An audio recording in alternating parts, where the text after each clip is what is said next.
Ahoj, tady Angelino a vítám vás ve hře Minecraft a u vánočního speciálu.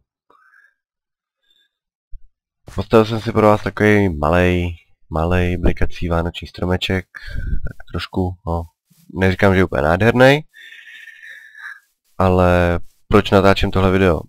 Protože bych vám rád všem popřál krásné prožití svátku vánočních a šťastný nový rok. A doufám, že po novém roce tady konečně stihneme dostavit tohle město, který jsme začali stavět, nebo spíš já jsem začal stavět. Tak snad ho i dokončím. Ale tuším, že asi ano. A navíc chystám hodně další věci, které budeme hrát spolu s Denim.